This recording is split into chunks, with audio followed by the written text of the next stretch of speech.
everyone, welcome to episode number 6 on Doc Cupcake. I'm so excited that you guys are all here with us. I'm just so excited to be back. I do apologize for missing last week, but you know what? It's going to be a great day because there's going to be some debating going on. There's going to be some truth bombs being dropped on you, and there's just going to be some good old discussions. So let's get right into what's been going on this week. So I'll let it over to Brandon. Go ahead, Brandon. Take it away. What's up, guys? So right now we're just going to discuss what we've been doing this past week. First thing I'm going to touch on is the movie poll that you guys chose, and you chose The Accountant, the Ben Affleck movie, and it was awesome. I kind of had no doubts going into it that I would like that movie, but it was fantastic. I guess a little slow at first, just because you're kind of building up Affleck and kind of, what's going on, who he is and what he suffers from, and you slowly put that together. But it once it turns into an action movie, it's a pretty badass action movie, and I thoroughly enjoyed it. So no spoilers, but yes. What did you think of the twist? Like, did you see it coming, or did it catch you by surprise? If I kind of saw that coming. Okay, yeah, because I felt the same way. It was weird because normally if I figure out a twist before it actually happens, kind of ruins it for me, and I get a little salty about it because I'm like, man, now I know what's going to happen. But in that movie, actually, for some reason, I figured it out. I was like, okay, this is way too obvious. But then I actually I was pumped for it. If that makes sense. And it was well written. It was well acted. I like, John Bernthal. The first time I was introduced to him was The Walking Dead, which I think is the majority of everybody's. He was Shane. Shane in The Walking Dead. Oh yeah, and he's a Punisher now, right? But now he's the Punisher now, so now that's what he's known for. But that's who was in the movie as well, and I like him. I think he's a good actor. As far as gaming, I've been still playing Madden. Fortnite, Friday the 13th. I have the Dishonored 2 DLC that I need to play. I'm slacking. But I just beat season 1 of my franchise in Madden, so that's usually when I try to take a pause, step away, play some more things, and the plan is to go into Dishonored next. Dishonored or Uncharted? Oh shit, you're right. And my wife and I did start playing. In Madden if you're only through season 1? I'm a busy dude. I don't get to. I don't. Mary, when my wife comes home, she's super pregnant right now and super tired. So usually it's just sitting down and watching America's Got Talent and then going to bed because I live in a really exhilarating life. Joel, you have one child. Yeah, I know. Wait until you have 3 and a 4th on the way. Yeah, you lose all energy. Yeah, it's fun. But so that's what I've been playing, and what I've been watching is I just finished just today, finished season 4 of BoJack Horseman. I absolutely love that show. I can't recommend that show to enough people. I feel like when you look at BoJack Horseman from the outside, it's just a show about. It looks like a talking horse that talks to people and has sex with cats and birds and stuff. And from the outside point of view, it does look like a really dumb show. But when you get into that show and you realize that they deal with stuff better than I've seen in most mediums. They deal with depression better than I've ever seen. There's miscarriage, there's murder, there's drug abuse, there's alcohol abuse, there is child neglect. It's a lot of really fun stuff. It's a really fun and heartwarming time. But it's one of those that basically what it is it catches you off guard because you go in thinking it's this zany Will Arnett, Paul F. Tompkins, Aaron Paul comedy show, and it is. When it's funny, it's absolutely hilarious. But when it's touching and when it's depressing, it's absolutely depressing. So I don't know who in the poll is a fan of that show, or if anybody's on the fence about it. I cannot recommend it enough to you. So if you haven't watched it, go jump into it. I was just talking to Alden. He's going to give it a shot. Keep in mind that in season 1, I think they were still trying to find what they were. They kind of focused. Yeah, it's still great. I think they focused more on some of the more zany shit. And then as the season progressed is when it started getting heavier. And now as every season comes out, it's heavier every single season. They really dive, like I said, they dive into topics I'm surprised that they touch on. And It's fantastic. So if you haven't watched it, watch it. I have a question. You said Yes. so. Aaron Paul's in it, right? Correct. And, Yes. And this is gonna blow my mind. I knew he was in it, but I didn't know what part he was. And it's one of those things where because we just started it, so I'm not really. I don't know. It's one of those things because I'm rushing into that kind of binge watch. I wasn't paying attention to who's in it, whatnot. Will Arnett, obviously, Lego Batman. Yes. I know that voice right away. Yes. But is he Todd? Yes, he is. Holy crap! I Yeah, don't know why that just blew my mind, but it Yep. all makes sense now. Yeah, he's It all makes Todd. sense. Paul, it still sound weird when you haven't watched the show. Paul F. Tompkins is Mr. Peanut Butter. Amy Sedaris is Princess Caroline. It's a really good cast. Kristen Bell is in later seasons of it. That's all that matters to me. And there you go. So I'm in. I'm sold, in. sold. There's no Frozen songs in it, Alden. Oh, come on. There is no singing. There is actually an episode in season 3, and it's not spoilers at all, that there's literally nothing said. It's a silent movie episode, and it's amazing how well that works. It's kind of eerie. But so that's all that I've been doing. What about you, Alden? Well, I had my own little poll up, and everybody voted for You had a my poll up, games. huh? I had a poll up. Eh? Everybody chose. Well, not everybody. It was such a controversial vote. Brothers pulled it out in the end, but I think Catherine had 33%. Brothers had 36%. Whatever my other game was had 31%. Don't remember what it was. Doesn't matter because nobody picked it. Didn't win, so who cares? But it was pretty close. But Brothers it was really good. It was short. I knew it was short, but for some reason I thought it was like 6 to 8 hours. I think it was really like 3 hours. Okay. If you wanted a longer game, you had to play the Tall Brothers game. Oh God, That's one. Joel. dude, we're like what 11 minutes in, and you're out of jokes now. So Yeah, that's it. That's- Last week you said you had one on credit. cut the feed. Cut his feed. Listen, I'm a typical American. I'm just gonna keep swiping and swiping, sir. All right, so it was a really good game. It kind of in a fantastical setting, really interesting mechanics. I love a game that plays in a different way. Like when Portal first came out, and that was kind of like a new kind of idea. I just broke my brain, and I loved it. And I love it when a game does a thing that I didn't think of before that. And I guess since Brothers, a few games have come out that have been kind of similar. But Brothers was, I think, the first game to really kind of explore that and do it the way it did.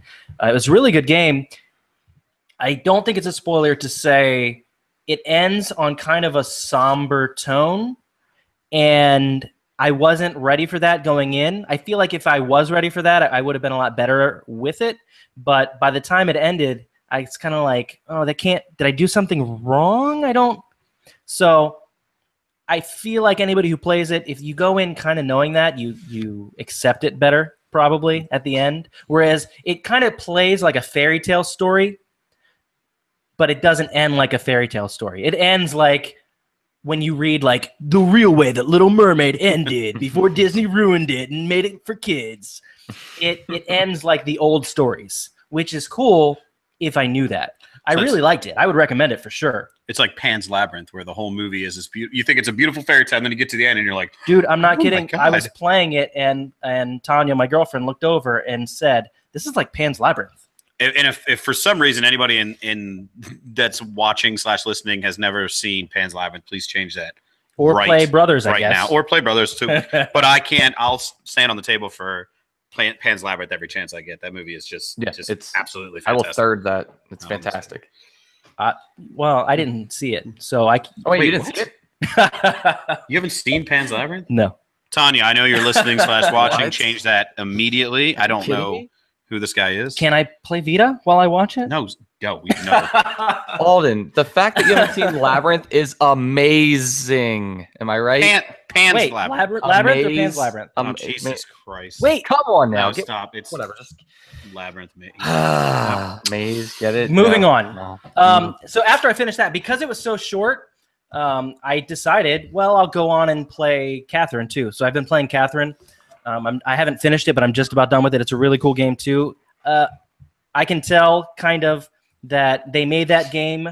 It's the team that made Persona, so I feel like they probably went into it going, we spent so much time on this Persona, and we're about to jump into another one. Let's just pump another game out real quick just to kind of clear our minds. And it's a really cool game, but there are definitely spots in it where you're like, this is just hard. like in a cheap way, just to extend the gameplay. It's not fun. It's just difficult and cheap. But it's a really good game. I just felt like they could have made it shorter.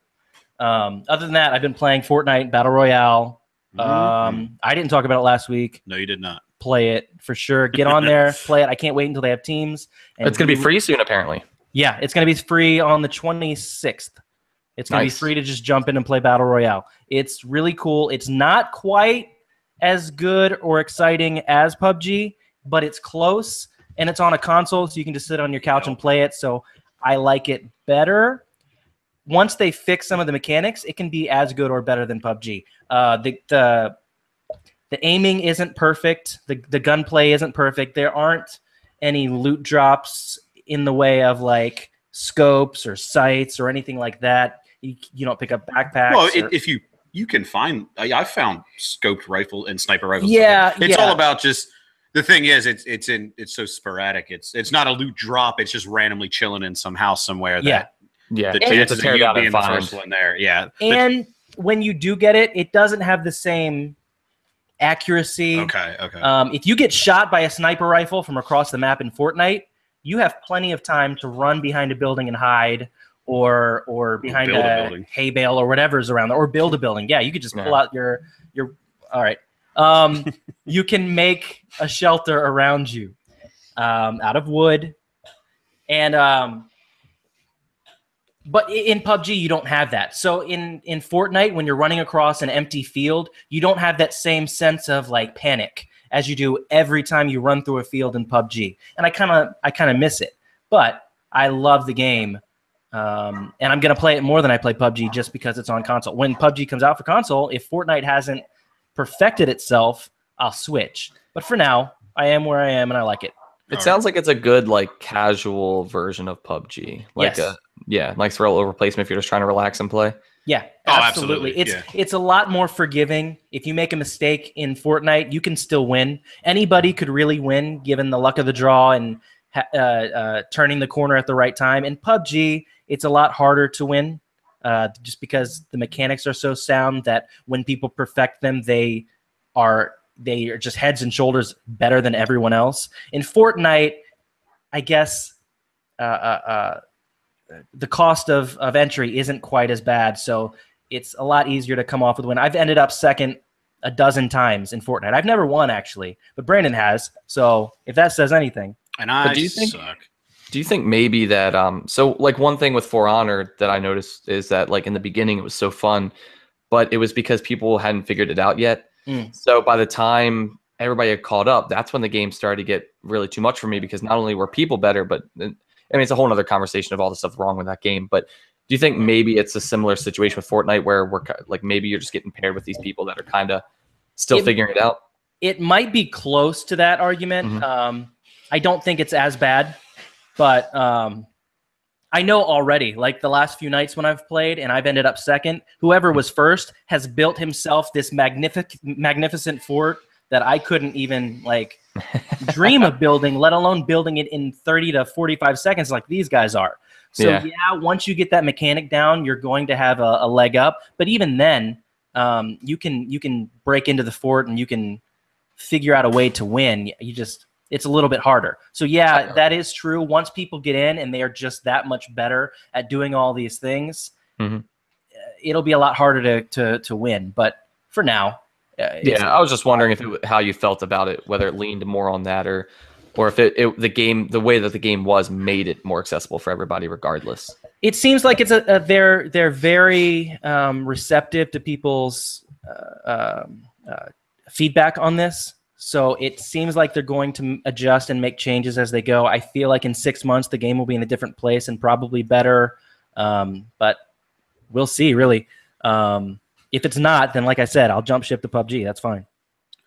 Like we said last week, I think it was just smart of them to like strike while the iron was hot. And yeah, it was smart to do it.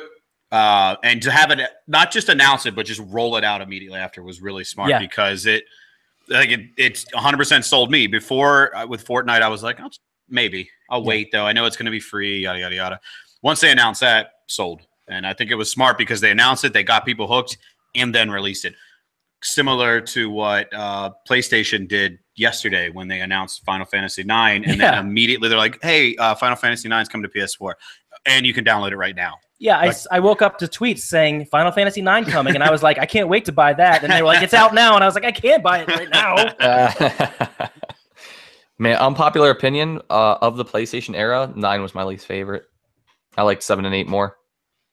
What's your favorite Final Fantasy total overall? I mean, none of them touched what 7 did for me, honestly. Because I even went back generations to play it. I didn't play it when it first came out. I played it probably in like 09, maybe like 08, 09, something like that. And I don't know, going back to it and having that game still impact me like that was amazing. And maybe it's because it was the first one I played. Maybe 9 would have captured me. But I played 7, then 8, then 9. I think that has a lot to do with it, with everybody's opinion. I feel like everyone is partial to the first one they played. The first one I played is 6, and that was my favorite Final Fantasy for forever. And only recently have I gone back and realized it might not be the best one. It's really, really great, but the story kind of lacks about halfway through. On 8? Oh, yeah. No, 8 6. See, I thought 8 turned around really, really fast, too. Like, it had this really cool story building up, and it turned around. You know what? We need to have a Final Fantasy episode because I have so much I could talk about on this. Yeah, let's do it. And we could just do RPGs because we all have a lot to say about that. Well, 3 of us. Yep. Nope. I got a lot to listen to.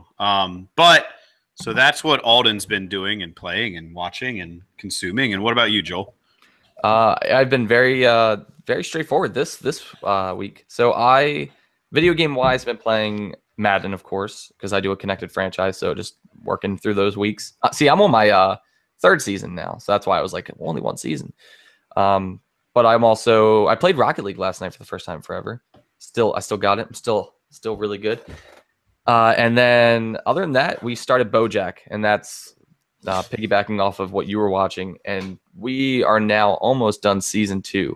Nice. And BoJack really, everything you said is spot on. BoJack is one of the most intelligent cartoons I've watched, because you have shows that have that quirky kind of humor like Adventure Time that really gathers a crowd. And I'd even say that if you're a fan of even those Adventure Time kind of shows, especially if you're a fan of Rick and Morty, you will absolutely love BoJack Horseman.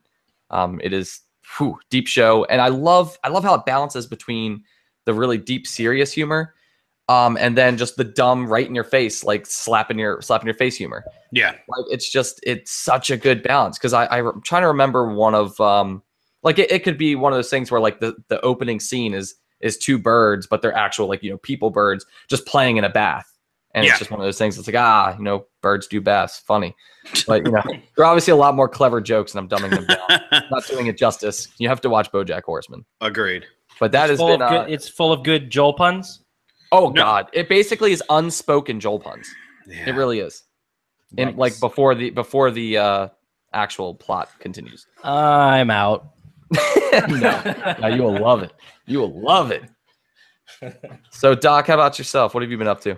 Well, I have been very, very busy. I actually finally took over and beat The Last of Us Remastered on PlayStation 4 Pro. So fully past the point where I'd always gotten. So that was great. I absolutely love the game. Definitely was a great journey.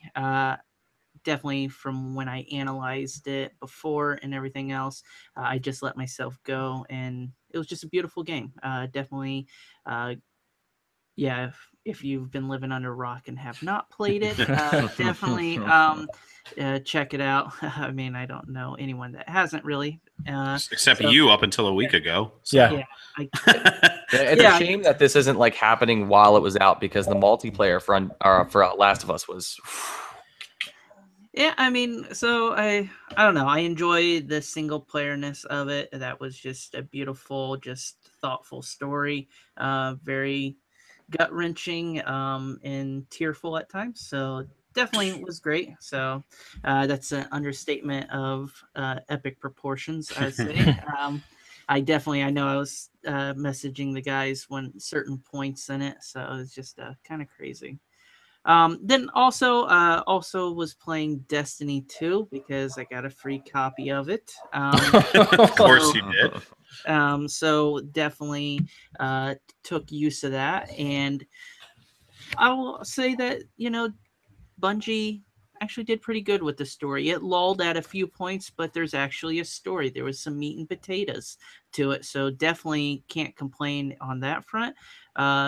Still, have separate issues with certain console exclusivity stuff. We should talk about that. I know. I mean, so what do you think's tonight's going to bring? So, I mean, beyond that, he's bringing the mic closer. Yeah, I'm going to segue right into this console exclusivity debate that Brandon and I will be having here on this special Digital Hoarders episode. A very special Digital Hoarders. Before we start this debate, I think it's very important to note that me and Alden are very much in the middle on this topic. So, like, by the end of this episode, maybe we sway our opinions. Maybe one of them kind of gets us thinking one way or the other. But as of right now, it's those two really going to be educating us, and we're going to be asking away our questions as well. And you can participate in the chat. Yes, please do participate in the chat. And as always, I'm going to tip my hat to the gentleman and give the 4 to Brandon. So as y'all well aware, I am against console exclusives. Brandon is for console exclusives. So moving forward, here we go. And this is a friendly debate, folks. Yes, that's what I wanted to say is I've witnessed enough of these debate shows and debates on Twitter where within 2 minutes they're calling each other names and attacking each other's family. That's not going to happen here. And I'm the kind of person that during a debate, if Doc makes a good point, I'll acknowledge that, and maybe I can see something that I didn't think before. And then he's off the show. Then I quit. And this is elimination. Yeah, whoever loses is dead. Is killed off. But let me just, I guess, a good springboard off of this, Doc, is, and maybe this is cheating because now I'm putting you first, but why are you so against it?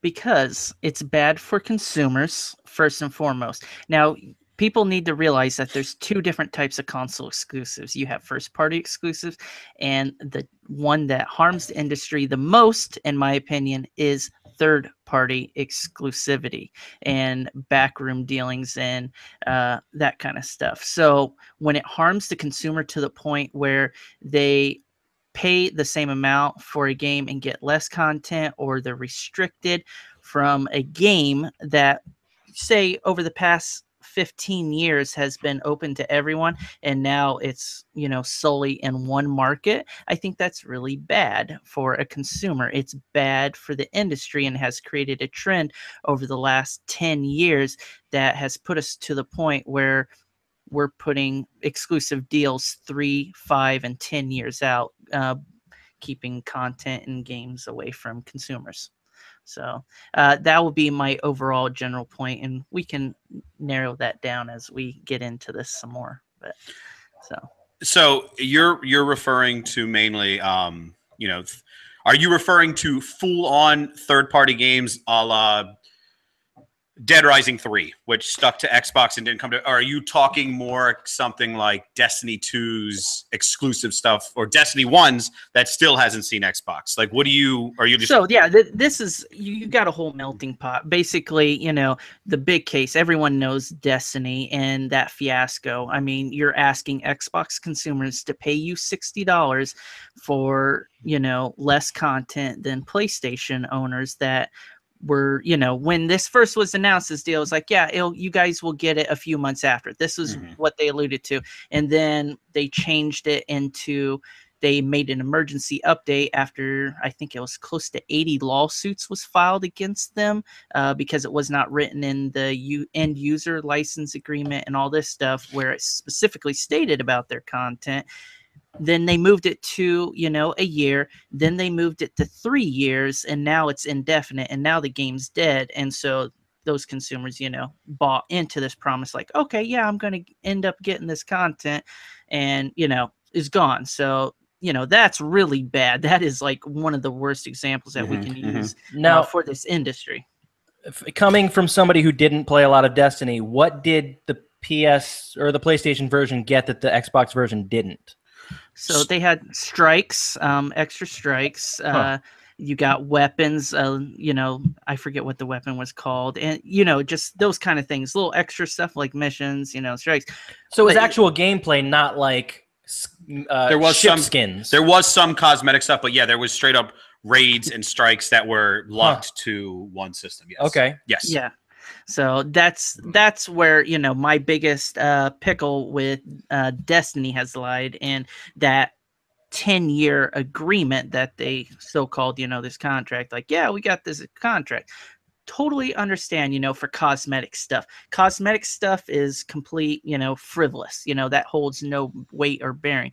But when you had Destiny 1, when it was already so light on content, that strike would pay dividends for these other consumers, because you're playing the same 4 strikes over and over and over and over, and so you just basically lacking, this other content that should have been there. But transitioning to the other front is like, I'm even going to speak like Xbox's deal with the Tomb Raider and Dead Rising, the 4, 3, and then, the last one, 4, that's just now coming out on PlayStation. This year-long exclusivity is too much at times, I understand if the company's going to pay for the game and develop the game, but if it's just like a pure marketing deal, you're keeping that from another fan base when it's a third-party title. I think truly only a console exclusive should be exclusive to a console if it's actually made by the company. So say like Xbox is just purely making its own Halo. We know that's a console identifier. We look at PlayStation, we see Gran Turismo Sport, we see Uncharted for like with their in-house stuff. You have your staples, but when you start, taking your first party and taking these third-party exclusives and totally putting it straight into there, then we have issues. Even like Lawbreakers that caused such uproar on both sides, is basically a big FU to the Xbox fan base that was really looking forward to this game at one point, and then they just got the middle finger, and because of money, it was like, wow, you just cut out a whole fan base. If you don't mind, I had a quick question for you, Doc. So if you remember, Bungie started out with Microsoft, right? Eventually Microsoft bought out the studio, but there have been times where Microsoft or Sony has bought out another studio and made a game's continuation an exclusive to them, right? Because even Bayonetta became an exclusive to Nintendo out of nowhere. Right. Yeah. So are you okay with that? Because you said that you're okay with the developer like Microsoft or Sony, if they're the ones who make it, then that's fine. So if they buy out a project, let's say a game's announced and they're like, all right, we're going to buy that developer. Are you okay with that? Yeah. So now Microsoft has a very bad track record with its developers and buying. I'm not. I will say that. We've got, oh good Lord, Fable is my Scalebound. Yeah, Rare. We've had issues at Rare. Finally, now we got something coming out of there. But yeah, when you're making, let me see. Okay, making sure no one's here. Sorry. But when you buy a studio, that's one thing. If you're going to invest, Microsoft paid billions of dollars for Minecraft. I think it's billion. I think it was billions with a B, if I'm not mistaken. Yeah, it's billions with a B. Yeah. But see, they put it on every platform. They didn't keep it, to Xbox when everyone's like, oh my God, it's only going to be. Hell, they're at the forefront because of this. Not putting a console exclusive. Look what's happened. We have crossplay. You've made the pool around the world massive. So. I think that, and I know you and I have talked about this before. I think something like the Minecraft example is. It's two-sided because Microsoft, they're not dumb. They know the juggernaut that Minecraft is. But I think that the reason that you saw that is they're not going to yank it. It was already on everything under the sun. I think I could play. I feel like I could play Minecraft on a calculator at this point. So, but if the day comes where Minecraft 2 comes out, I I don't see any issue, and I see a world where that is a Microsoft exclusive, because that's why you spend billions of dollars on something, and that becomes something where that kind of toes the line with what you're saying about taking a franchise that's already established. Well, now they bought that company, so they own that IP in Minecraft, or they own Mojang, and Mojang in turn owns Minecraft, however the hell that works. But if the day comes where Minecraft 2 becomes a thing, I do not see Minecraft 2 on the PS5 or the PS6 or the anything else. It's not going to be on a Nintendo platform, and that makes sense. As a person who enjoys PlayStation most, I get that, and that kind of sucks. But at the same time, where I see why console exclusives are a positive thing is that's what you need. You need that deciding factor that pulls you from one to the other. Because if I go into a store and I look at two systems and they all cost the same money and they all have the same game and there's nothing that differentiates between the two of them, then why is there two systems? You know, and you look at a team like the Nationals, okay? Best starting rotation in baseball. And then they go out and get Max Scherzer. They didn't need Max Scherzer, but they want to be better. So why not go get Max Scherzer so you can be better? You shore up that team to make a long run. Like, you grab an asset that you think is going to go a long way, and I think that that's what exclusives are. If the console war was an actual war and it was a race or whatever, it's not a very close war at this point. I don't think that's a secret. It's just been PlayStation's console generation, where with the last one, the 360 reigned supreme for the majority of the time, and this time it's the PS4. So when we're talking 360 and PS3, 360 was snatching up everything. And yeah, I mean, I can see people saying that sucks, but at the same time, I see why it happens. It's because you need that reason. There has to be a reason for you to buy that system. There has to be a reason for you to choose that company over the other. If not, then we all live under one roof where we're all playing on the same system. And I don't think that day's ever going to come, but we're not there yet. So when you look at something like you said with Minecraft, yeah, they didn't yank it off of PlayStation and they didn't yank it off of Nintendo and off of wherever the hell else you can play it. But I think that's because it was already there. That would be going in and removing licensing, and that's a whole nother thing. Now you're really stirring a pot that you don't want to do. But that HD 4K, I don't know, texture pack that's coming to Minecraft, that's not coming to PS4, and that's because Microsoft has the okay to do that, because that's their thing. And that's fine.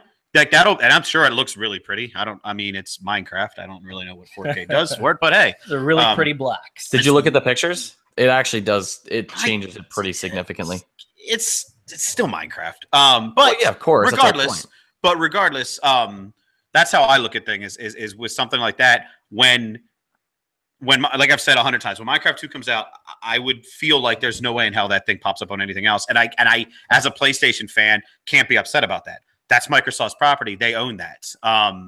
Which is why Microsoft has their first-party studios and Sony has their first-party studios. And I don't think that there's a debate in the fact that the first-party titles that come out of Sony are selling and reviewing and doing better than the first-party titles coming out of Microsoft. They've got a really cool one, Cuphead, coming out. I don't know if that's actually a first-party. I don't know who's doing Cuphead, but it's badass looking. The game looks amazing.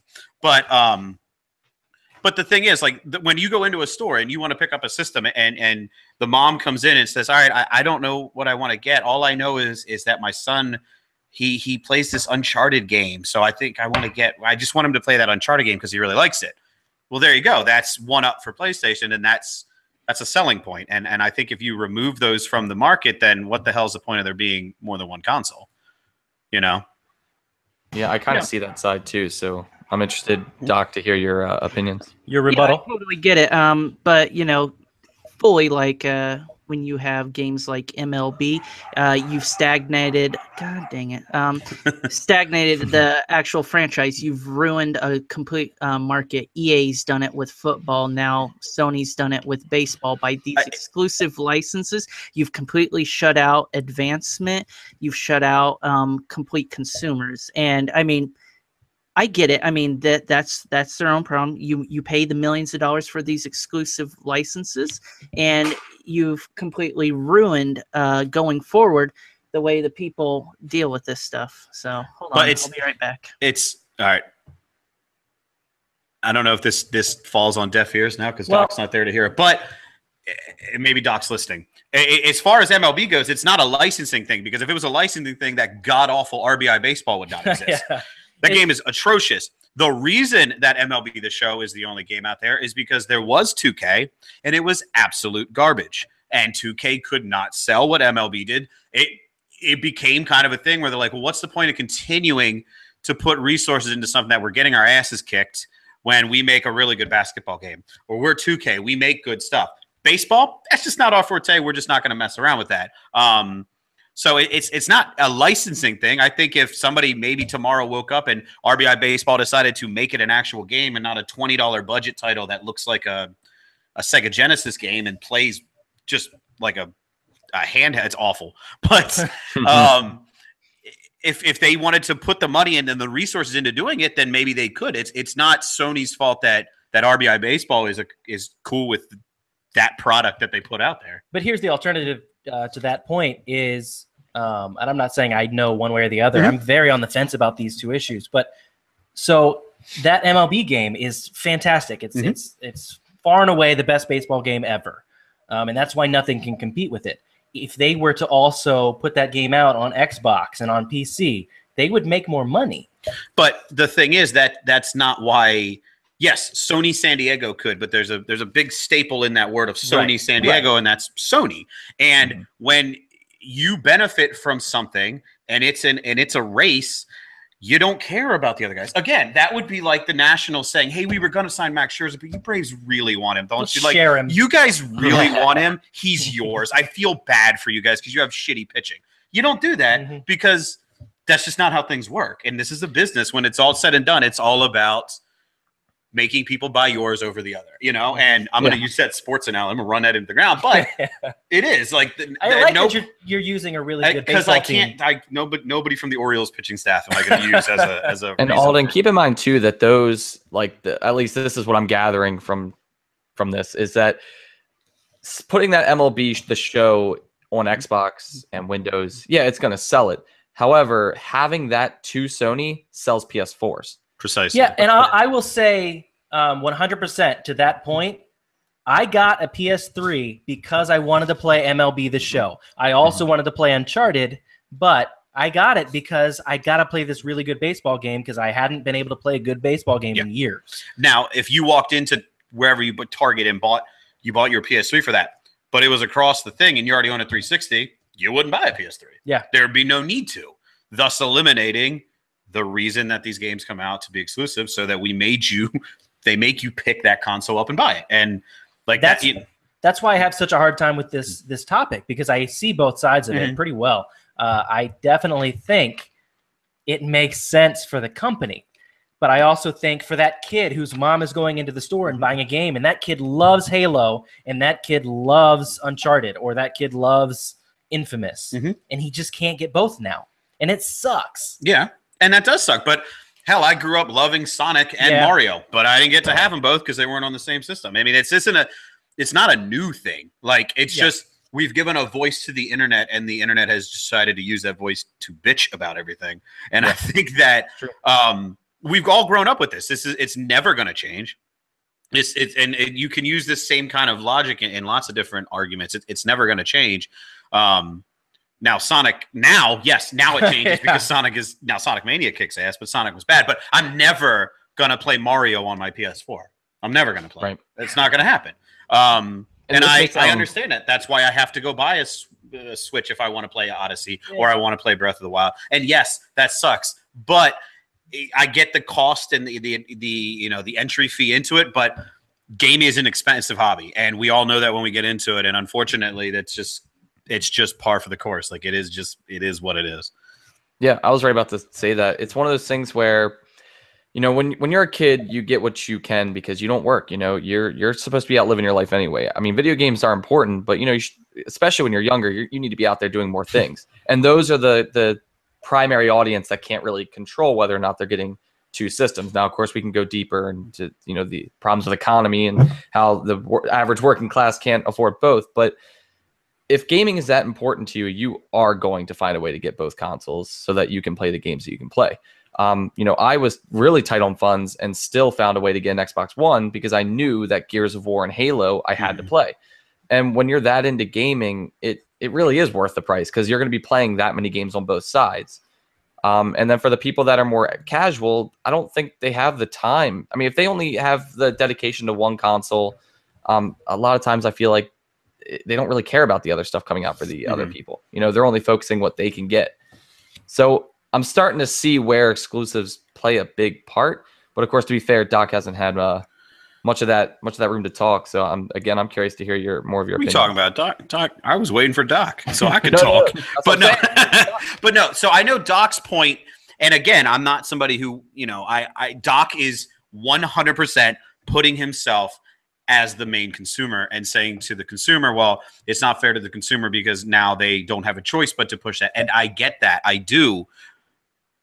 But so you agree that it's anti-consumerism. All right, good to go. It's not anti-consumerism. It's life. Like I drive a Camry. I'd much rather drive a nicer car, but I can't afford it, and thus I don't have a choice. I'm not going to be able to get it. It's just it's something that we all accepted when we got into gaming. It sucks. I get that side of it, but I don't view it as anti-consumerism because it's still a business model. It's business when the day ends, and the business they have to make money. There have to be a reason that they make money and that they make more money than the competitors. And if they don't, then they don't exist. And now nobody's gaming. So, and none of us want that. I totally get it. You're business oriented. That's your background. I totally get it. And I'm a consumerism, and I see what it actually does to the real world people and how it affects people. And I've seen millions and millions of consumers across, you know, researching this, that it actually does more harm for the industry. And it's done this as a gradual trend since the 360 once they started this. And then PlayStation said, you know what, we're going to take these this time and we're going to do it. So they continue the trend, and they said, you know what, we're going to up the ante and we're going to do it by 10 years, you know, and we're going to up it even tenfold. So we're going to screw the other 40 million gamers that not be able to do this. And when Xbox and PlayStation continue to do this, all they're doing is just ripping the industry apart, and they're actually just taking consumers' experiences away from being able to enjoy that. Because like it said, you know, many consumers can only afford one console, and that's why everyone's like, you know what, it's such a, you know, big opportunity when someone buys a console and gets an online component, because they pretty much have secured that user for the next 5 to 7 years. Yes. And they've locked that person in. So that being said, I mean, the attach rate is only 3 to 5 games per console if you actually look at that national average around the world, because many consumers, like you all have said, buy only a few games. So that being said, once you limit that kind of population, along with, you know, exclusives only being able to go to a certain platform, you've reduced your overall income, you've reduced your overall effectiveness of reach and marketing. But in the end of the day, you've actually twofold. You've made one consumer happy and you've pissed one consumer off. So you've basically lost a consumer and gained a consumer. So you're going to keep building this thing over and over again once you go down the road, which thus has created where we are at now, where you have consumers paying full price for less games. When it comes to third-party games, I mean, EA's done it, you know, everyone's done it. You're going to have this simple few, because I'm going to be honest, true console exclusives, when you got first-party true console exclusives, they don't really matter much when it comes to console launches, because they have to force something for you to buy the console, because third parties aren't up and spinning. And usually they are underwhelming. I mean, good God, they're so underwhelming when they first launch a console. You know, only console exclusives that are worth anything that are made by a first party within their portfolio come out 2 to 3 years after a console launch. And there's always something attached to it. I just think it's bad for consumers. I mean, I know you'll disagree all day long to it, so I know I'll never win you over with that. I just know I've seen it firsthand. I know, you know, I guess Just yeah. one thing I would say is that you said, you understand first party exclusives and you understand that more. And then you look at the third party exclusives, but you're saying like for Destiny, Xbox One owners pay $60, PS4 owners pay $60, and they still get that. But you're okay with the first party, which is saying, well, I want to play Gears. Not only do I have to spend 60, I also have to spend 400. To me, it's still a consumer thing. So I don't think it, you were saying like first parties I get, third parties I don't. I don't think it, I think it's either all or not, because if I'm looking at it through those eyes, that would still hurt the consumers, if you will, because hey, I'm being punished because I own a PS4 and I want to play Gears. But so my only way to play Gears is to buy an Xbox One S. It's the same kind of thing. Like going into Destiny or going into Destiny 2, it would be different if you went in and picked up Destiny 2 and they never said it. They never said that this stuff was secretive. It is on every piece of key art. It's on the box art. It's on every poster. It's on every commercial. There's no escaping it. So it would be if they came in and you bought it and then they shoehorned it in like, hey, guess what? All of this stuff you don't get. And everybody was caught off guard. But it's something that the consumer knows going in. So that's on them to then say, all right, well, if this strike and this crucible and this spaceship and this Borealis rifle mean that much to me, I'm gonna buy it on PS4. It's just like me saying, if I want to play Gears of 4 that bad and that means that much to me, I'm gonna have to buy an Xbox One. And it just, you know what I'm saying? I just think that it just, it kind of is what it is, and there's no middle ground. I think if it's either you're 100% for exclusives, you're 100% against. I think that the argument of the consumer losing out works on first party and third party. So Yeah, go ahead. I had a question, I guess it'd be more for Doc, that I think would kind of help this out a little bit. So let's say we didn't do exclusives, right? And we just games were released for all consoles, so that way everyone had a chance to get them. Which, realistically, that is a perfect world, where you don't have to stress about which console you have. You can just get everything. But the question would be, what would Xbox do? What would PlayStation do to separate their systems so that they can essentially have any reason to market, have any reason to even put it out? What can they do for each system? Because you can't do parts, because if you do, Xbox is never going to be in that world. Xbox is never going to be more powerful than PlayStation, because they're always just going to match each other. Whatever the highest graphics card that PlayStation is putting in, Xbox will match, and vice versa. So realistically, outside of hardware, and I mean, even I guess you could argue operating system, but outside of actual hardware, what could these consoles do to separate themselves apart? Sorry. I have dogs going on in the background, so I'm trying. You're fine. But no, I mean, what they can do to differentiate themselves is very evident, and it's what Xbox has been doing, and it's what PlayStation is trying to do. Everyone has griped like, "Oh, Xbox has no exclusives now because you can play them on PlayStation." I mean, God, PC, okay, and then PlayStation is putting stuff, to be able to do on the PC as well. Well, when you're looking at this, they've built a platform. Your hardware is complete utterness. Okay, it is what it is. It's a form of delivery. That's all it is. I can play my exclusives that you guys are saying on the PC, so they're not true exclusives. If you want, you can just play them on your PC. I mean, you don't have to buy another console. Console is a delivery method of it. Mm-hmm. They've made their investment on the controller when it sits down, the user experience, the interaction. That's where consoles make themselves, the need have. I mean, I've got close to 600 friends that are on Xbox, where I have 11 on PlayStation.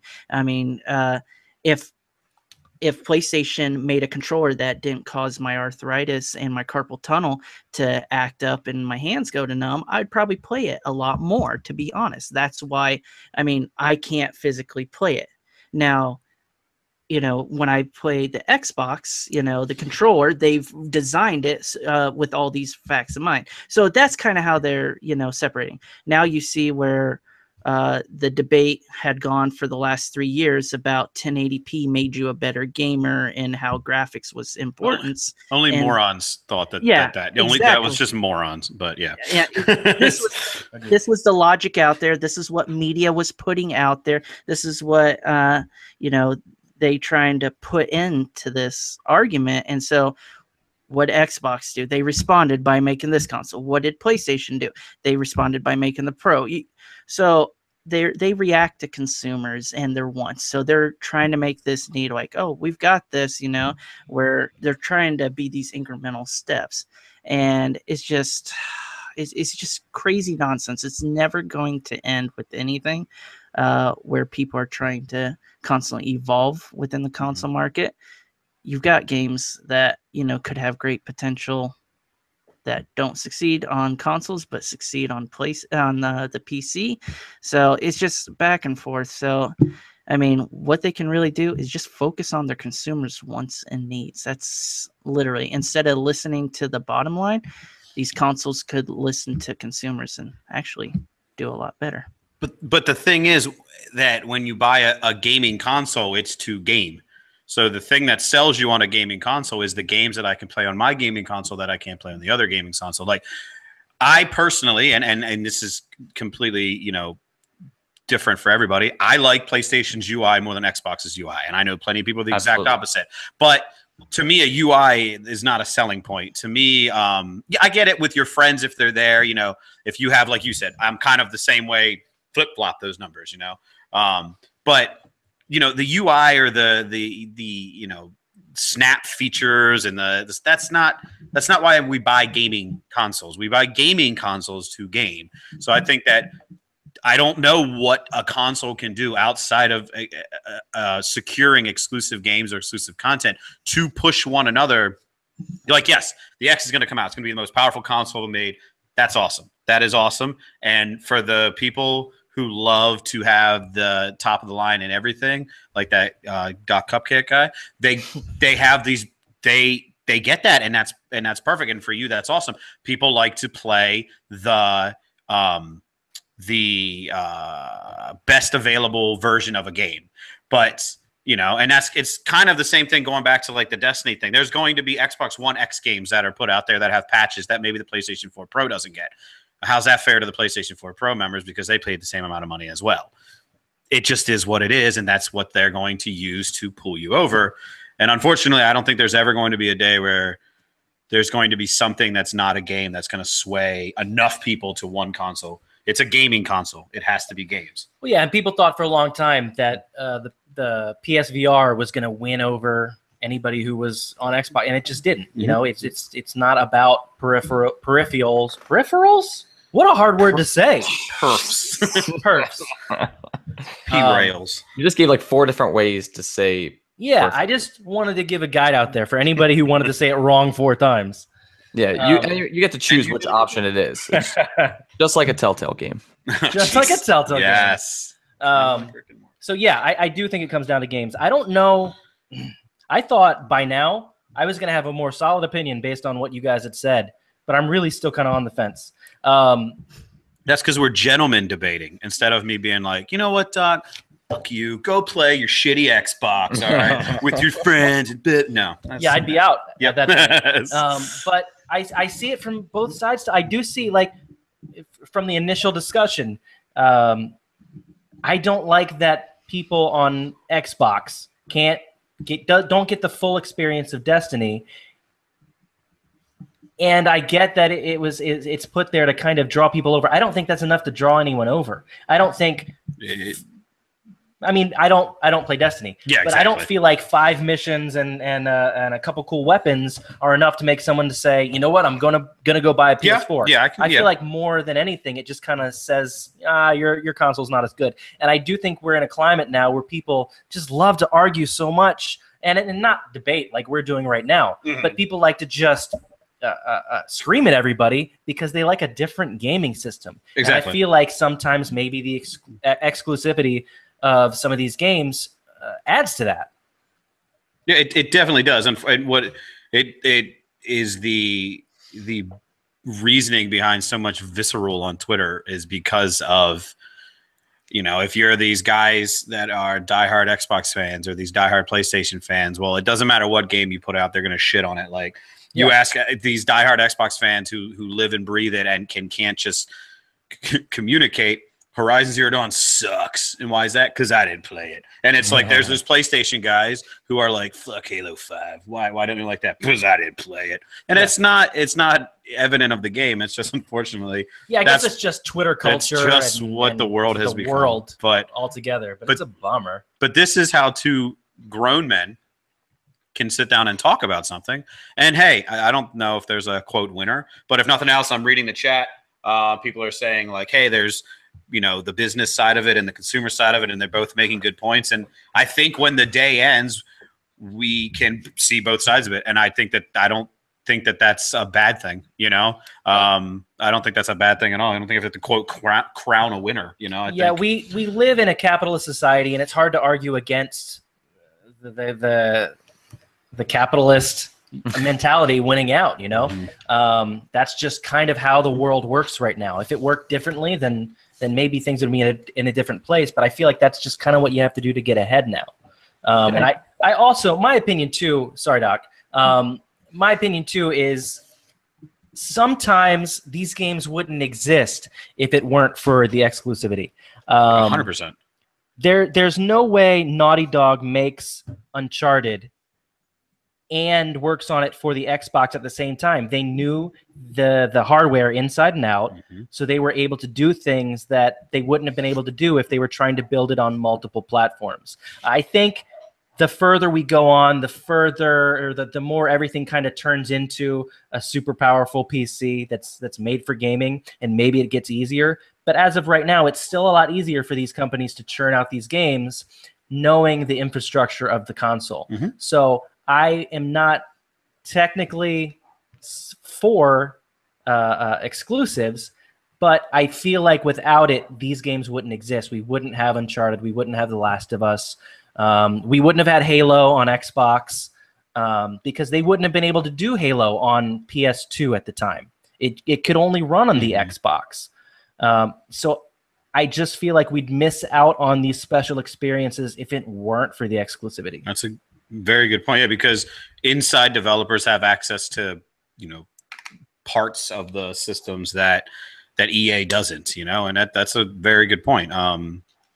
But I love you, Doc. So no, I totally understand. And I like I said, you know, I agree. And my biggest concern is third parties, because that's what's ruining our industry. So, I mean, I think of the consumers first and foremost. So, I mean, if I'll put this in kind of perspective, when it kind of really started for me, that I really started to take notice of it, was when Call of Duty was on the Xbox, and I never understood it. When I was like, what, you don't get to play the maps for 30 days? I'm like, that's kind of stupid, you know? I'm like, why are you not allowed to have the content, you know?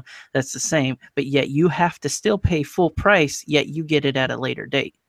So that's when I started kind of like, man, I don't. And there's our biggest culprit. If people haven't noticed, most of the games that started the industry trend, it's Activision. You are not wrong. And it's not, and with Doc and I, like, it's not, and the debate that we're having, it's not an Xbox versus PlayStation thing either, because like Doc just said, Xbox is very, you know, like he said, it kind of, you know, in a way became a more known issue on the 360. So yeah, and if anybody thinks, you know, it's Xbox pitted against PlayStation, it's not, because it, you know, those deals live on all three platforms. I mean, hell, on Nintendo, Bayonetta 2 was only a thing because Nintendo came in and took care of it. And then, like Alden was saying, if it wasn't for them coming in and doing that, we never would have seen that game. Yeah, you know, so. Exactly. I want gamers to have the best time when they game, because gaming is an outlet and a release. Life is too short to have these stupid arguments and, you know, just where you're held back and you're getting your money devalued for a game. So just have fun, you know. Maybe the industry will change if we start, you know, voicing our opinions with wallets. So yeah. I'll tell you that. Always vote with your wallet, man. Yep. You know, just like Alden, I came in here without really much of an opinion on it. But at the end of it, it is very much in the middle. I do understand exclusives like more because I see what it does for gaming. I see what it does for the consoles and how it creates almost these two different worlds. And you don't have to be a part of just one of them. I do think on Doc's side where they need to take care of the consumer, I really do think there needs to be responsibility on a specific basis. So like Microsoft buying Minecraft, I'll tell you right now, if they make a Minecraft 2 where it's like a completely overhauled game and it's like so many new features that it's almost like it's literally a brand new game, it's just there's so many kids out there that game is like everything to them. So to make that exclusive to Microsoft, I understand the business behind it, but that's one of those games where it's like you need to separate business and be a human, because a lot of those kids, they don't have control whether what console they can get. Uncharted is an M-rated game. If a kid's going to be playing that, whatever at that point, you know what I mean? Because they shouldn't be playing it to begin with according to that rating board. So for something like Minecraft that is such a big impact on the industry, it's so big with the youth, it would be wrong, I think, morally to put that just on Microsoft. Now, I know Brandon will disagree with that, but I just think that there's a certain point where you kind of have to set that aside. But that's not why Microsoft bought it. That's not why you make those acquisitions, though. I get what you're saying, but that's not why you make those acquisitions. I get it. Oh, I understand what they're doing. It's just the principles of it, Because mom's gonna be pissed, and I get that. But if we want to look at like the dirty side, the seedy side of business, mom's gonna be pissed, and then the person at GameStop's gonna be going, "I'm sorry," and then mom's gonna go, "I'll buy it." I mean, like, let's be honest, it's the seedy side of business, but that's exactly what it is, and yeah, unfortunately. But so Doc, do you want to? Yeah, let's segue into this. That was a great, talk. Everyone knows mine. I'm always vocal about it, so I'm always for the consumer. Brandon is from the business side. That's how it is, folks. It's just two sides. So there's our point of views. But let's segue into the ending segment of our show. So we've got some polls to do, and we've got a giveaway to do. I'm up this week with movies, and Joel is up with games. He's got to come up with 3 games, and I've got 3 movies. So, Joel, I'll let you start with your 3 movies. Your games. Sorry, geez. Really, really quick before Joel starts, I because we have 2 games to give away. Let's give away a game now. Let Joel do his thing, 2. And then we'll give away a game when Doc starts. So, first one we're going to give away is Dark Souls 3 on the Xbox. You guys know the drill. You're going to type the code word into the live chat, and then we will pick a winner. So for Dark Souls 3, the code word is DAD. If you saw my really dumb typo on Twitter, you'll understand that. So just type the word DAD in, and we will pick a winner for Dark Souls 3 on the Xbox One. All right, Joel, what do you have for us? All right, so I have a repeat game from episode 1, I believe. One that I believe even won. I'm not sure. So I just picked it up. It's Hitman. The story based. Well, I guess like the chapter based one. Kind of like a Telltale game. Yeah. You know what? It's not, and it's not though. Because you had me thinking in the first episode. That's where this whole joke stemmed from. Yep. Absolutely, is where it came from. It's because we all thought it was a Telltale game the way you were describing it. It wasn't. But when I looked at a lot of reviews and how they described it, it actually got me so excited that I bought it when I saw it at Best Buy in the Steelbook. It's because from what I'm understanding, and Alden, you can confirm, it's literally a full game. It's a normal full game, but it's partitioned into essentially like those, not 2 hours, maybe 2 hours for the main skeleton of the story, but it's broken up into these mini kind of episodes. And so they play the story that way, which for someone like me that doesn't have that much time, I can sit down in one sitting and finish something that has a cliffhanger or an ending that leads me to the next.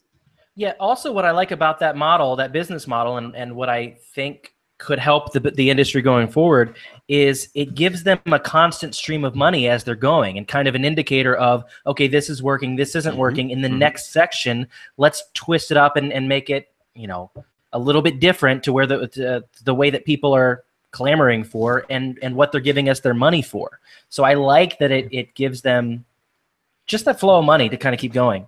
I was thinking that some video games could, like a lot of them could almost be like seasons of a TV show, where you play through a story instead of Assassin's Creed 1, 2, and 3, where it's like, it's these like, I guess, full feature lengths of one big story. They make an even grander story and just do one game every year that follows kind of like, has like that cliffhanger kind of thing. Yeah, that'd be great. I would love that shorter. if there was just like a super long game broken out in episodes that come out every month or 2 or 3 or whatever. That'd be super cool. It's it's kind of like Telltale. It's kind of what The Walking Dead is. Walking Dead season 1 bleeds into season 2, bleeds into season 3, bleeds into the other one. Well, but that's an actual like Telltale game. What I'm saying is Hitman's an actual like full feature game where you're doing, it's literally a Hitman game. Game story is a game story. I mean, I'm just using the model that you provided. That would be the closest thing to what there is now. But yeah, you're saying like a real, like an action game, like an actual normal game that's just partitioned and shortened, but then it builds up that story. Maybe you do it in seasons. I don't know. What? Definitely diving into that, but it's just really cool how, because that's what made it special to me, is that Telltale is 5 episodes, but they're games that are strictly a storytelling game. There is no moving around and jumping up buildings and doing and scavenging the map like in Hitman, and that's what's cool. In Walking Dead, you're pressing X to kill, not actually performing the kill yourself. So that's what I was getting at, is that it's a full length game that's broken up like a Telltale game. Kind of sort of what Quantum Break tried to do, except they crammed it all into one disc.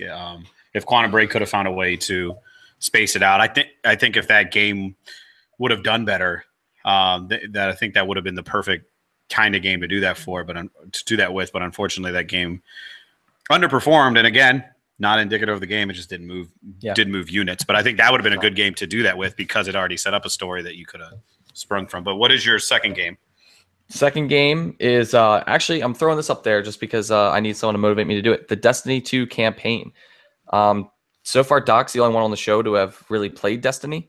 So it'd be nice to get that knowledge. So I threw it up there. Yeah, pretty much. So I was like, maybe we'll get another Destiny voice on here. And the last one, which I'm sure will win the popular vote here, is the game that I only finished half of and need to go back and essentially restart. Oh, yeah. Uncharted 4. Oh, Alden. Yep. Yeah, I knew that was happening. And I love Hitman. I don't know anything about Destiny 2's campaign yet, but I mean, if you haven't played Uncharted 4, it's Uncharted 4. I played it. I played halfway through. I got to chapter 8.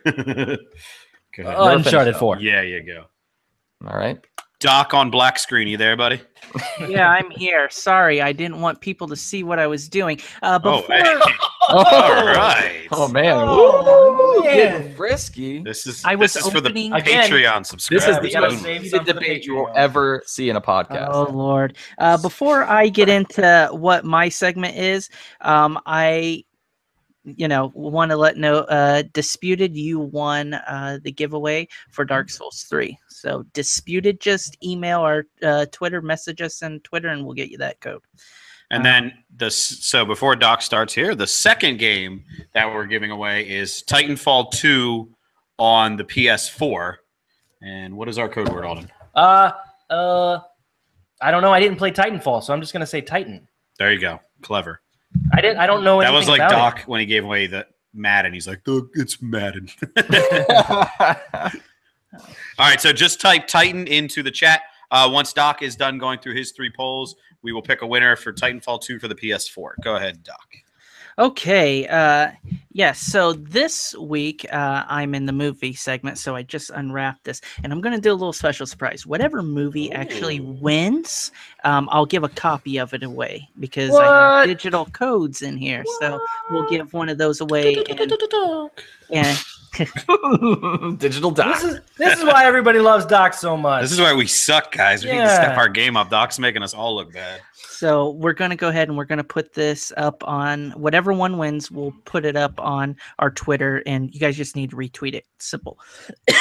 Sorry, excuse me. So the first one up I have it's called Wild with Reese Witherspoon.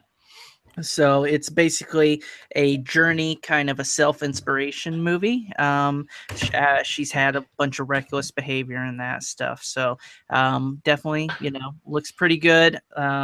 Could be it's a, healing movie kind of. So we'll see that one. Kind of I don't know. That's probably why I haven't watched it yet. And then the other one is Life of Pi. So Which I've heard nothing but good things about. Yeah, Apparently, Rachel will one tell of you to watch that now. one of the best 3D movies ever made. I've heard, so that is one to, which is weird because it's a dude in a raft with a tiger. I don't really know where the 3D comes from, but like across the board, it's one of the highest rated 3D features. So I guess you just feel like you're in the ocean with them, you know? yeah, was definitely. So everyone knows Life of Pi. So we'll see how that one goes with that one. And then the last one, which I've commented on Twitter because I've only watched the previews, but I guess it's a lot of bears. I don't know. The Revenant. it's a lot Revenant, different so- than in Joel's picture. So- Yeah. So those That are movie's awesome. those are the three I have up there. So we'll put those up there. Let you guys decide who actually gets the choice, and then we'll put up the code for it. So Joel, Yeah. what do you pick out of those three? First off, did you just make a Bears joke? I did. The Bears. I appreciate it. I appreciate it. It was good. No, it was good. I caught it. Okay, so the one I'm gonna pick is Revenant, and the reason why is because I'm a big Leo fan. I never watched Revenant myself because I have such a tough time getting into those kind of movies. Mhm. And because they're risky, because the story really is so heavy on the character. So it's like, but I trust Leo, so I want to hear what Doc has to say, so I know whether or not to watch it. So you can use that 2 hours for me, buddy. okay. What are you picking? I'm going with Revenant too. I actually haven't seen any of those movies, but have we gone over the fact that I'm not a movie guy? I'm not getting But into The that. Revenant looks like a really good movie. It does look like it's stressful, which is why I'd rather you watch it than me. So I'd like to hear all about it next week. I'm picking Revenant also, and yes, it is super stressful. It's I don't know how long Life of Pi is and Wild is. I think it's but pretty long. The Revenant's pretty long, but it's just wonderfully acted. So 3 votes for the Revenant, and yeah. So there you Okay. go. And who is our winner for the other? For Titanfall 2, it's Liam Grove has won Titanfall 2 for the PS4. Oh wait, Nice. that's an error. It's actually Joel Bashand. Don't see that. Awesome. I see backhand. Yeah, I don't see him in the chat. All right. I see him up there. All Sure. right. Well, oh, yes. I can't wait to see that. Well, folks, it has been a great episode. I'm so glad that every one of you guys decided to spend your Wednesday evenings with us here at Digital Hoarders. Gentlemen, you guys have any last closing remarks before we sign off for the week? I got nothing. I just want to remind everybody, jump online. We've got a Madden giveaway going on right now. Check out our Twitter. Check out our Facebook. You could win a copy of Madden for Xbox One, and all you got to do is review the show on iTunes. And even if you don't want to win the Madden, reviewing our show would be super awesome. And We appreciate really, it regardless. Yeah, it would really be appreciated by us just to kind of help the show grow. We enjoy doing it. We like the feedback, and we'd like to see more. That's all. Absolutely. Awesome. Well, folks, I will do my best to be here next week. Now, if I am on the road next week, I'll be in Texas. So hopefully hotel Wi-Fi works. So wish me luck, folks. But You have to do beyond the whole show in your Texas voice. You have to. that, I am definitely trying Whataburger when I go to Texas. Yeah, buddy. Yeah. Beyond that, thank you all again. This is Digital Hoarders signing out.